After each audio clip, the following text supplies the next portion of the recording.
Good night. Have a good day tonight. God is good. God is good all the time. My name is Aaron Jail Spirit Divine. I'm here to give you a word on tonight. And we still in Samuel and Saul. Okay, now you know Saul done messed up like twice. So now God is ready to reject him as king. 1 Samuel chapter 15, 1 through 35. So Samuel said to Saul, I am the one the Lord has sent to anoint you to be king over his people. So listen now to the message from the Lord. Now, God has sent Samuel a message. He gives Samuel a message to give to Saul. So now Samuel, have a message from God to give to Saul. Instruction on what Saul have to do. So now Samuel about to give him this message, and this message gonna be very clear what God said. So this is what the Lord, the Almighty, said, that I will punish the Ammonites. For what they did to Israel. When the waylaid them as they came up from Egypt. Now this something happened. So when they came out of Egypt, so Moses, they was with Moses then. So this is something happened. They said when he came out of Egypt, he said when they waylaid them as they came up from Egypt. So this is what the Lord is telling Samuel to tell Saul what to do. This is his people. So now go. He said, now go, attack the Ammonites. And totally destroy, all that belongs to them. And Samuel putting it very clear. Do not spare them. Put to death. Put to death men, women, children, infants, cattle, sheep, camels, and donkey. So this is perfectly clear that God wants him to destroy everything that belongs to the Ammonites. Destroy them and all their possessions. So they was the first to attack the Israelites. So as they enter, the promised land, and they continue on fighting the Israelites. They camped at every opportunity. So God knew that the Israelites could never live a peaceful in the promised land as long as the Ammonites was still alive. Because the Ammonites is a strong nation also. And they, for some reason, they don't like the Israelites. So they constantly always fight the Israelites. So he also knew that their corrupted industrial, practice, threatened Israel, relationship with God.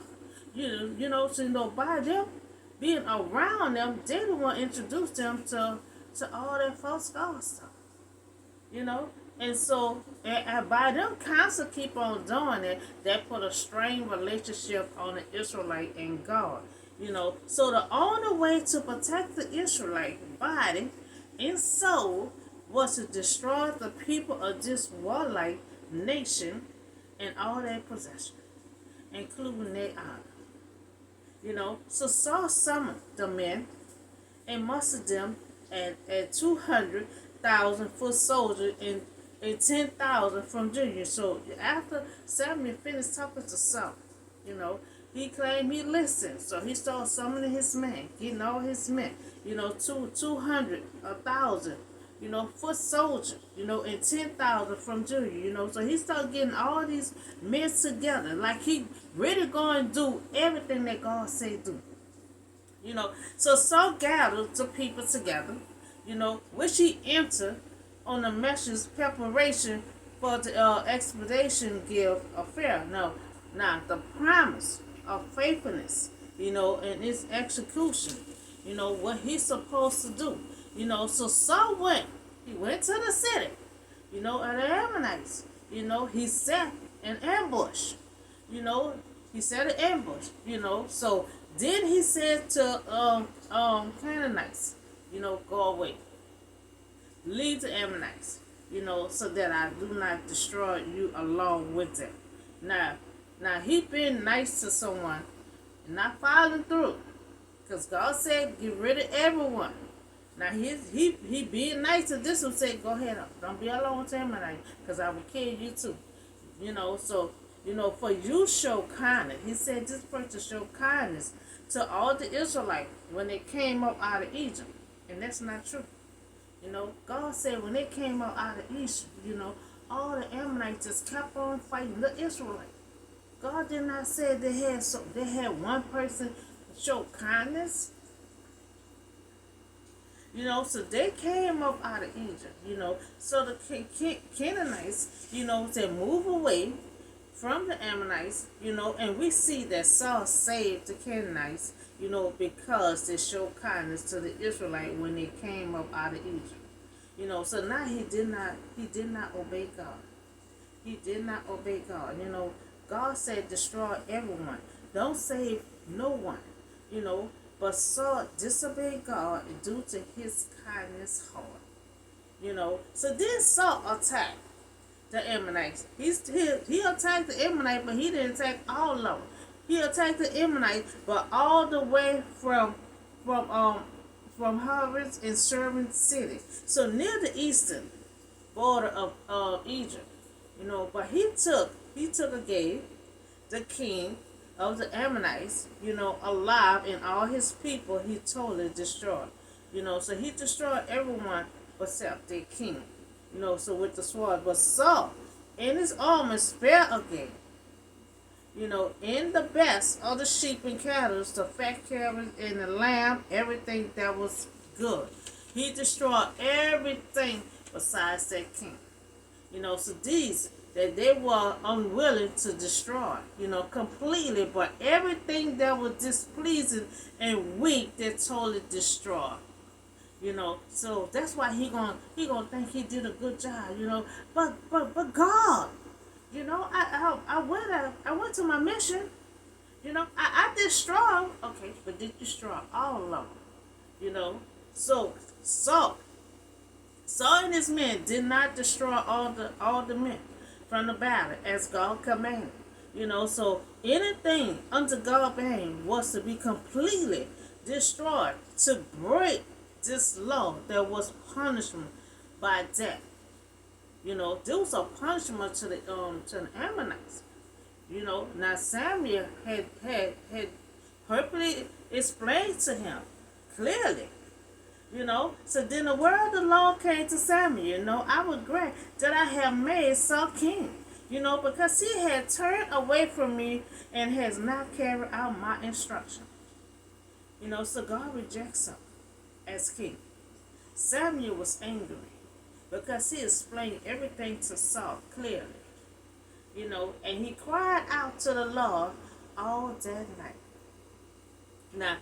Now see, God already had said when this boy was a boy, when Samuel was a boy, he said, I'm gonna have someone from my heart. And see, Samuel loved God from his heart.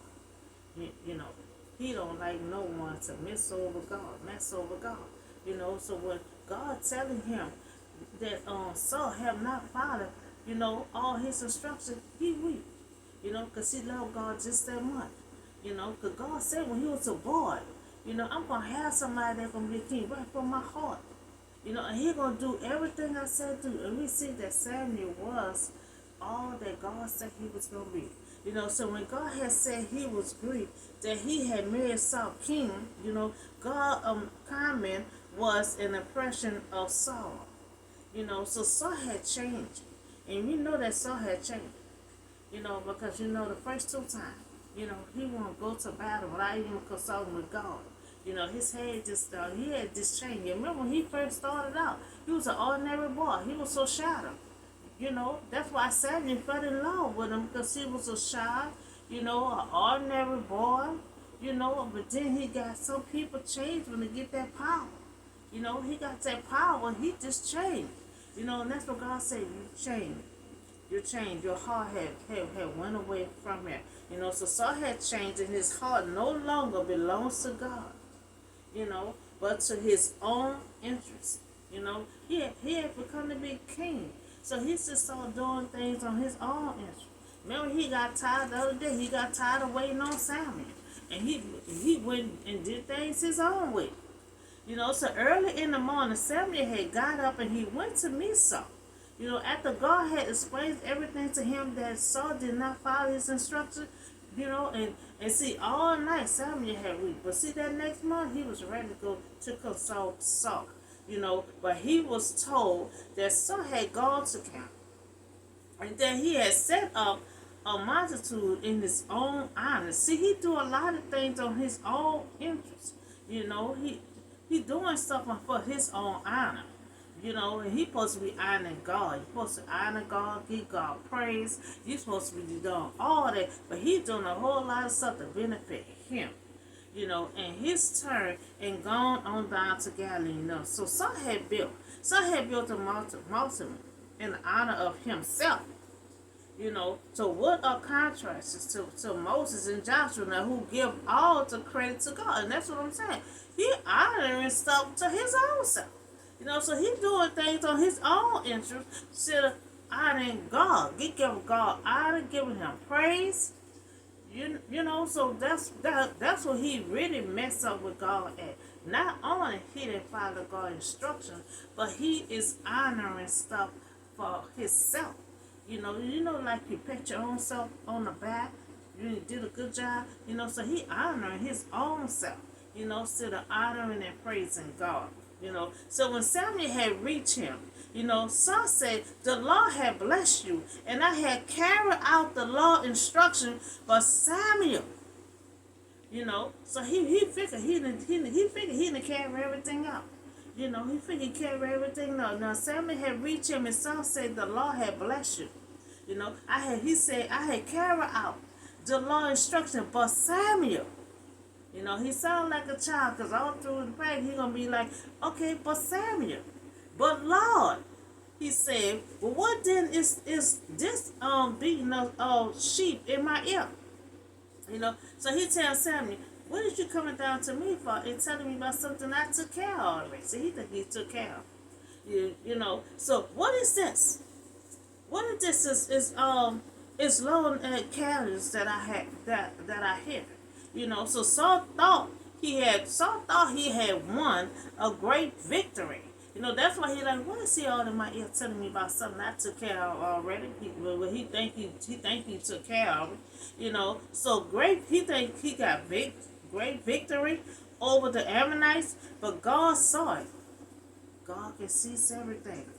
So God saw it as a great failure. Because Saul had disobeyed him and then lied to Samuel about the result of the battle. So he didn't tell Samuel the whole story.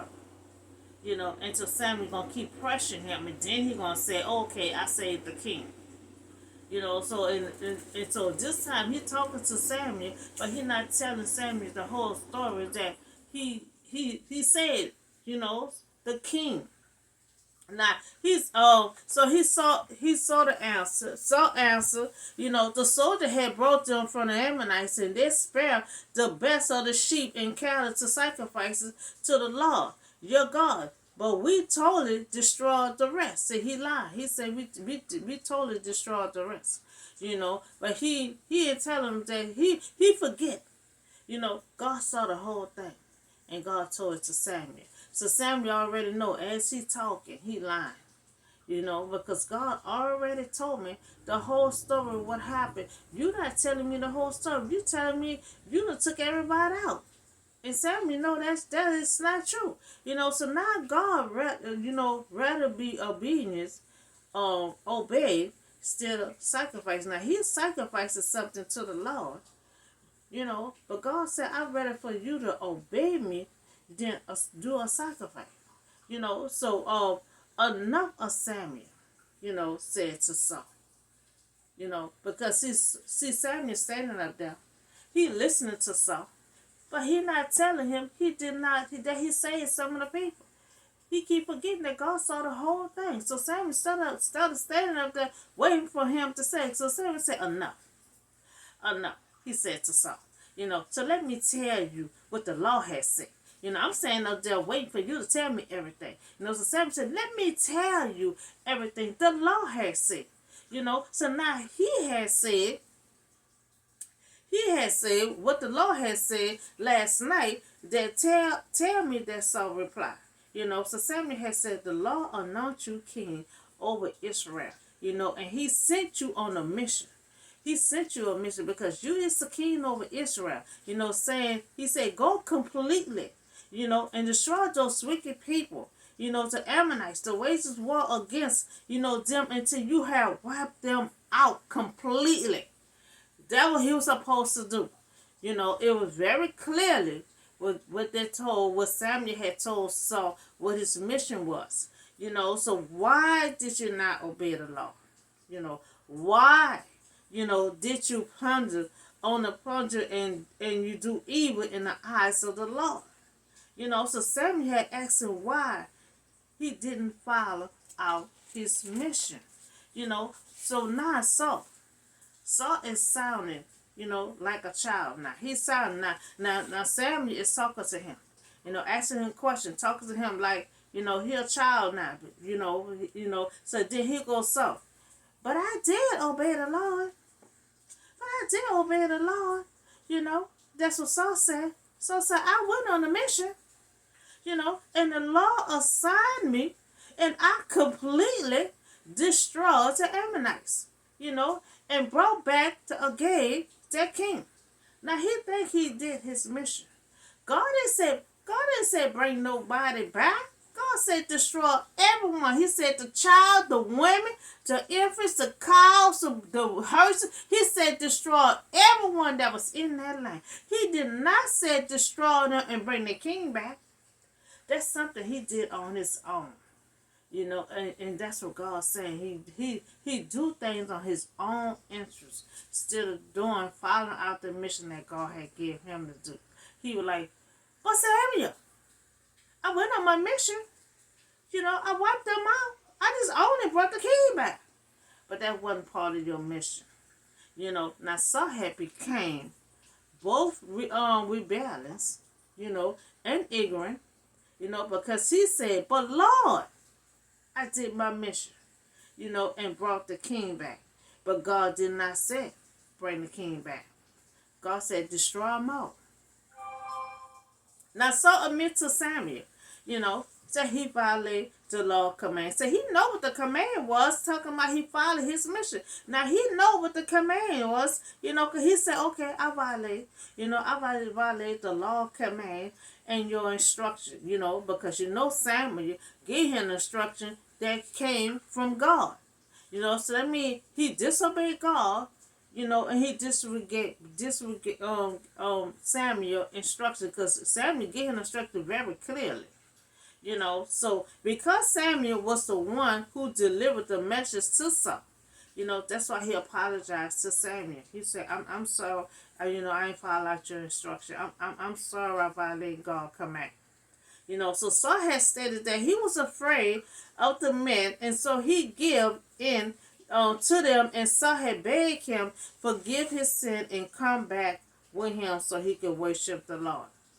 So now he lied again.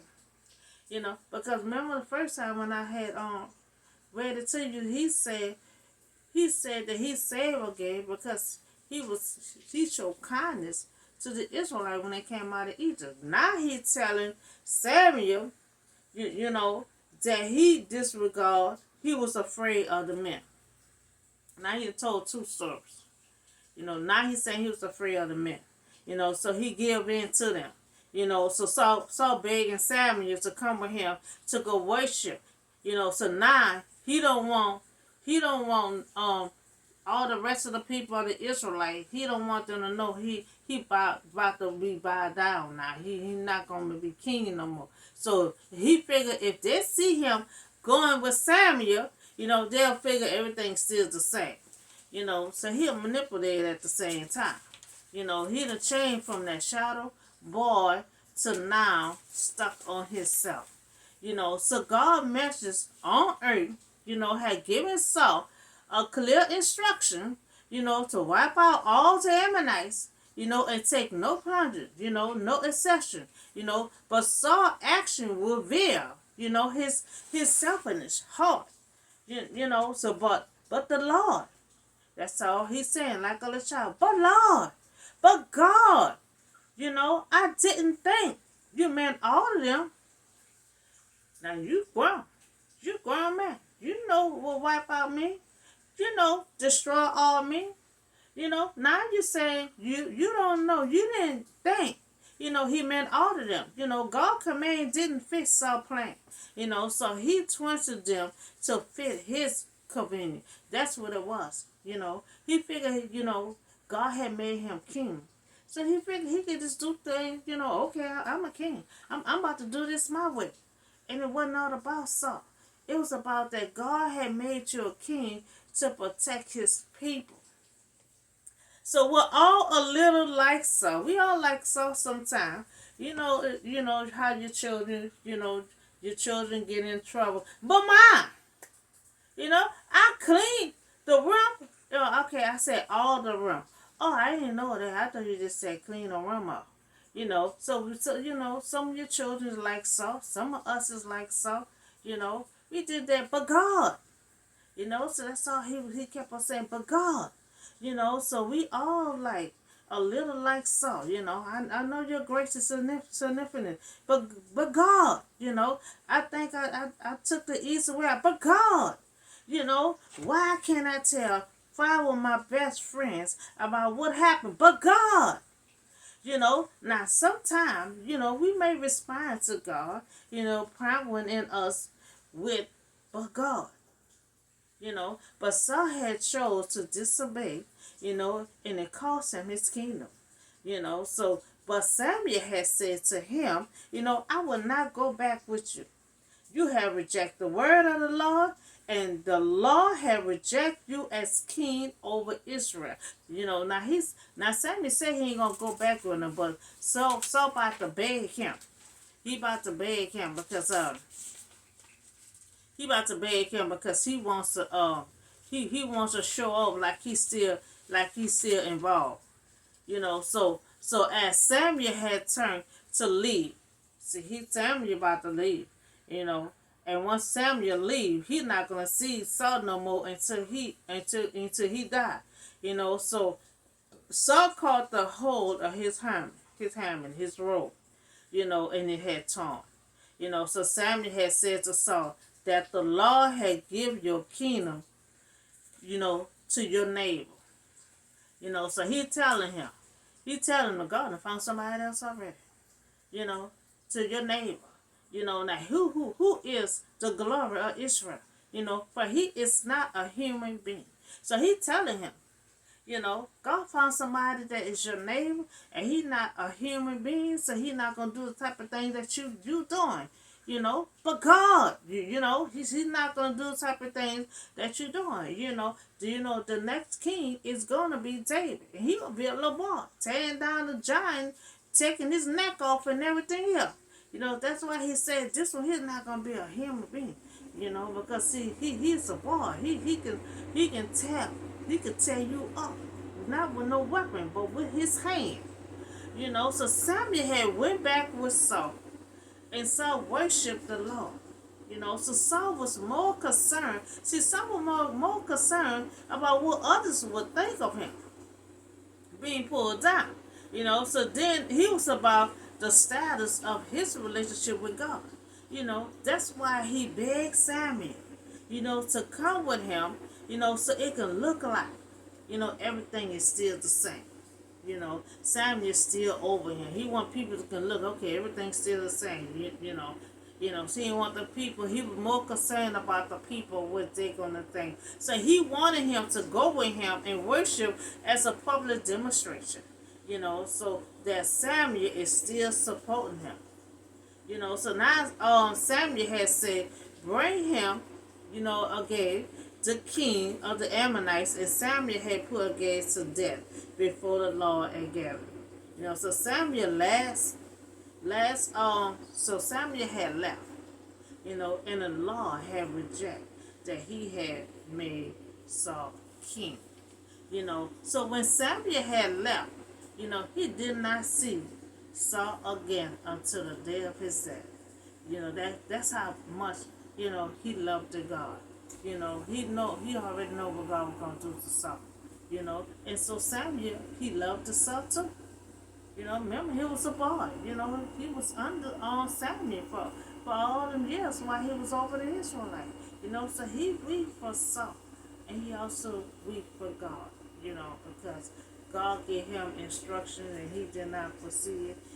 So when Samuel had left, he did not see Saul again until his day of his death. But Samuel had grief over Saul. He grieved over Saul. He knew what was about to happen to Saul. But he gonna wind up passing before Saul. He gonna still hang around because he about to anoint David. So that's all the word I have for you today. God had anointed Saul to be king over his people. He was a young teenager. He was like in his 20s.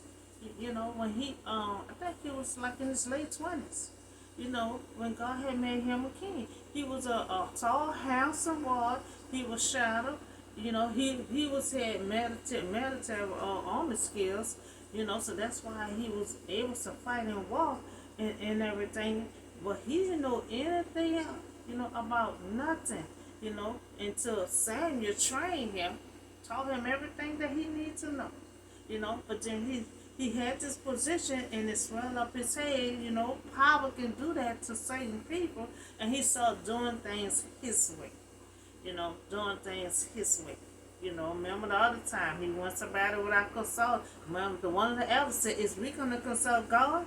Well, we could do this here. He figured he could just do things on his own without consulting God and without doing stuff the correct way.